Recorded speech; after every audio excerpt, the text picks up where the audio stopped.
Greece archaeology department के head mister बोरिसो जैसे ही कमरे में दाखिल हुए, उन्हें अपने सामने एक भयानक शक्ल सूरत और सिर पर बालों के स्थान पर सांपों को धारण किए हुए मेड्यूसा दिखाई पड़ी।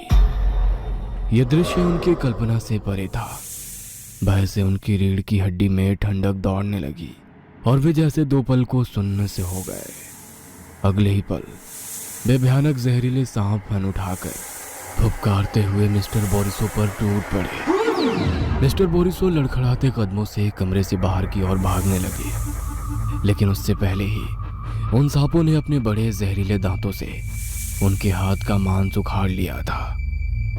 आइए आपको शुरू से पूरी कहानी बताता हूँ। मेरा नाम विनायक गोखले है। मैं पुणे का रहने वाला हूँ। आज मैं आप सभी को अपनी कहानी सुनाना चाहता हूँ। बचपन से ही पुराने घर, जर्जर इमारतें और खंडहर हो चुके किले मुझे अपनी ओर खींचते रहे हैं। किसी किले के सामने से गुजरते हुए मैंने उसे पलट कर ना देखा हो, ऐसा कभी हुआ नहीं।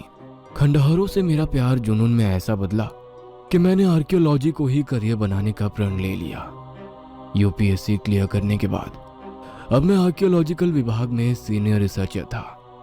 देर शाम तकरीबन 9 बजे मैं अपने कमरे में बैठा शराब पी रहा था। तभी मेरे पास एक अननोन नंबर से कॉल आया। कॉल पर मुझे जो पता चला उसे सुनकर मैं लगभग अपने बिस्तर से नीचे गिर पड़ा था। शराब का सारा नशा एक ही पल में चूर हो गया था। ग्रीस में एक पुरातत्व साइट पर खुदाई के दौरान कुछ बेहद रहस्यमयी मूर्तियां मिली थी। अंतर्राष्ट्रीय आर्कियोलॉजिक्स इसे आज तक की सबसे बड़ी सफलता मान रहा था। ऐसा दावा किया जा रहा था कि यह मूर्ति गॉर्गन मिस्टर मेड्यूसा की है। मेड्यूसा का नाम सुनकर आज तक सुनी हुई सारी रहस्यमयी कहानियां एक फिल्म की तरह मेरे दिमाग में चलने लगी। मैं किसी भी तरह भारत की ओर से ग्रीस जाकर उन मूर्तियों को देखना चाहता था। मेरी कल्पना से भी परे सचमुच मुझे ग्रीस जाने और साइट पर अपनी रिपोर्ट बनाने के लिए इंडियन गवर्नमेंट राजी हो गई थी। मैं और मेरी पत्नी राशि ग्रीस जाने के लिए जैसे ही घर से निकले, हमारा पालतू कुत्ता ब्रूनो भयानक आवाज में जोर जोर से रोने लगा। मेरे आजूबा कहा करते थे कि जानवरों के पास कुछ विशेष शक्तियां होती है जिससे वे आने वाले खतरे को भांप लेते हैं। ब्रूनो को शायद हमारे ऊपर आने वाले संकट का आभास हो गया था, लेकिन हम इस समय ज्यादा सोच पाने की स्थिति में नहीं थे।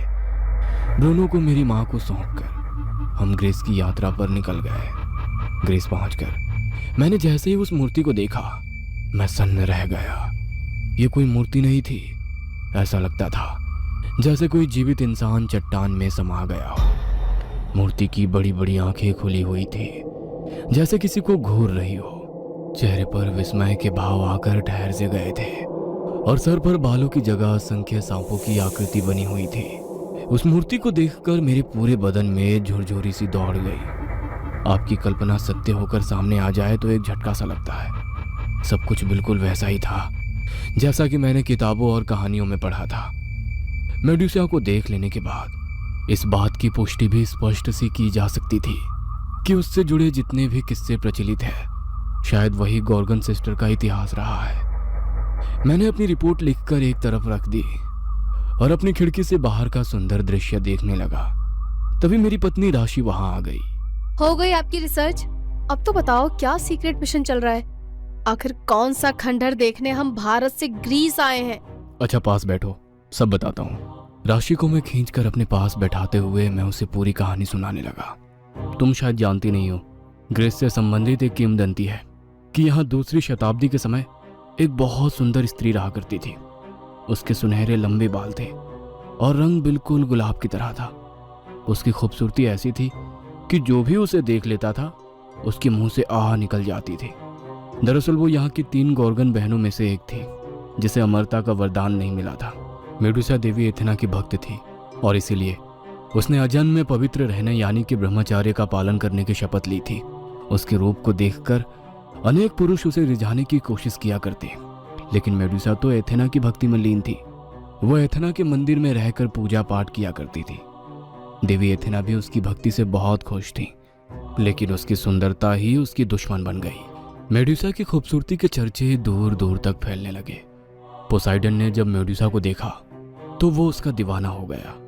कहते हैं कि उसने मेडुसा को बहला फुसलाकर